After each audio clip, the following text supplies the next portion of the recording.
we're affiliated with the Evangelical Lutheran Church in America, the ELCA, and we're the first Lutheran congregation in the city of Milwaukee.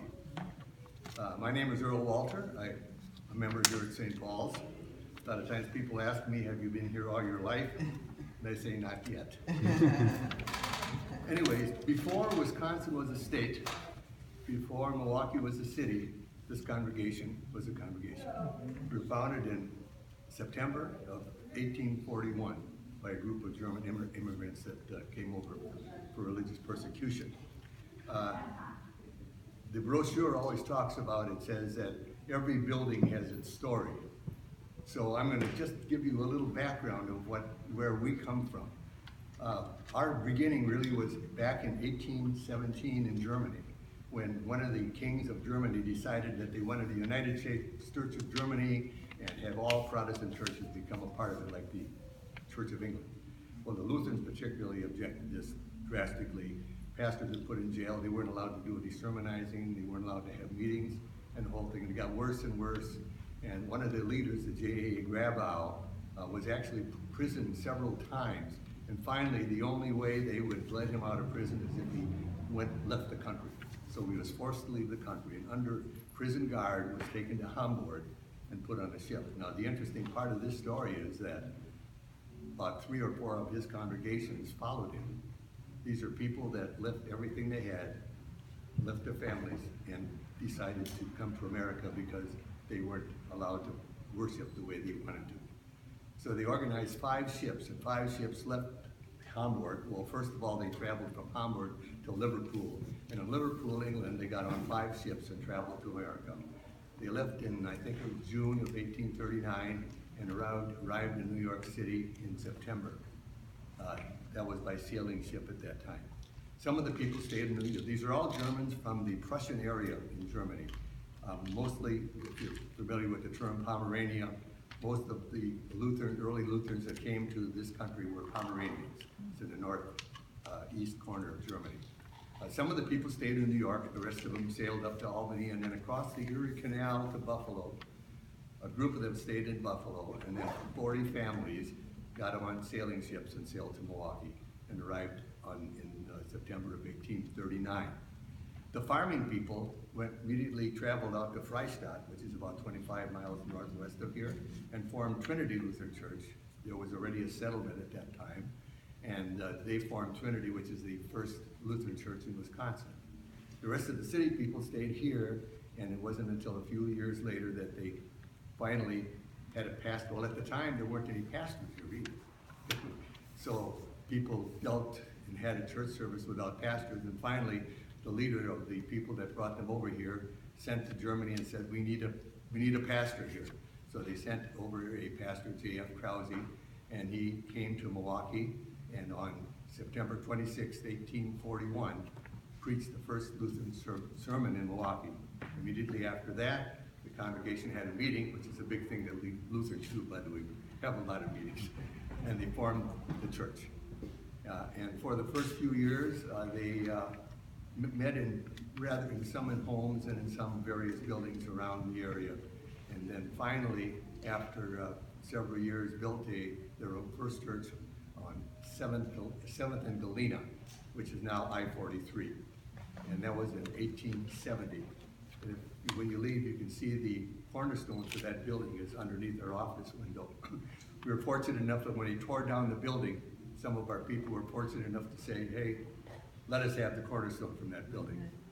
But going back a little ways, we stayed in that building until the neighborhood began to change. It seemed that the Croatians were moving in, so things never changed.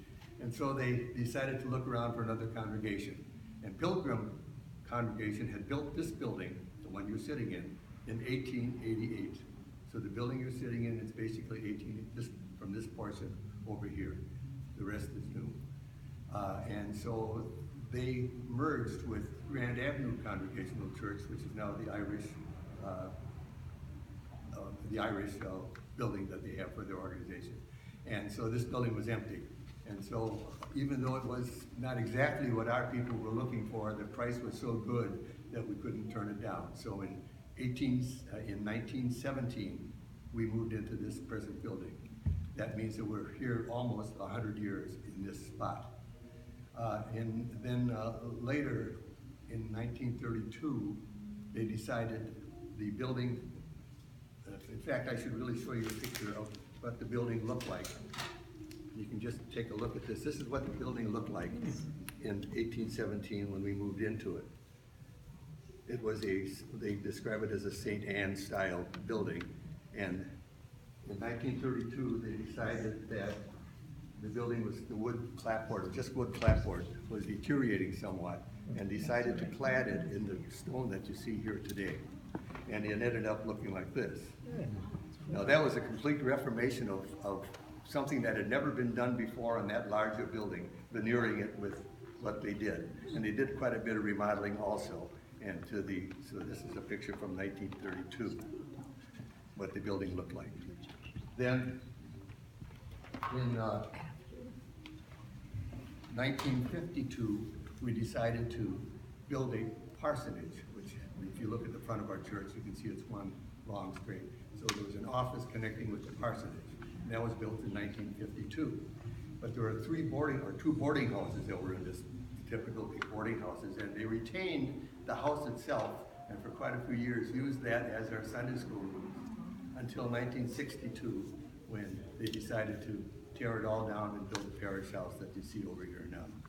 So that was from 1962. The other interesting thing is that the architect, first of all, the architect that designed this present building in 1888 was George Perry, the same gentleman that built the Pabst Mansion. So he was a very busy architect in those days, and he also designed this original building. And then in 1932, we hired an architect to do this, clad the building the way you see it now. And then again in 1952, we had the same architect which did the other part. And then in 1962, the same architect, Hugo Logeman, who did the design of the building the way you see it now. We put in new pews, we moved the thing around, cleaned up the stained glass windows. And one interesting thing too is that this is all new, but prior to the building, if you can see that, the choir loft was above the building, the organ and everything was up on top behind the cross, and so they revived it all and removed. In fact, the altar used to be like where you see the communion rail right now, was where the altar was, and the choir was up on top. And some of us remember sitting up in that choir loft and looking down at the pastor and finding out just how many pages he had left in his sermon to see how long it was going to be. As a little kid, no doubt. Yes, as a little kid. So that's kind of the story of the building, and we have a congregation that's really made up of, we call ourselves a urban congregation, a metropolitan congregation with an urban focus, because our people are from all over the. Nancy over here lives out where you live. Big Bend. Oh, wow. My daughter lives in Waukesha. I live out in the Brown Deer area, and so there's people from all over. It just has happened that because so many families have been here for so long that they just stay. In fact, there are still 3 families in our congregation whose roots go back to the very beginning. My family being one, I'm proud to say. Wow. My daughter is the 6th generation in the congregation. So, do we have any questions?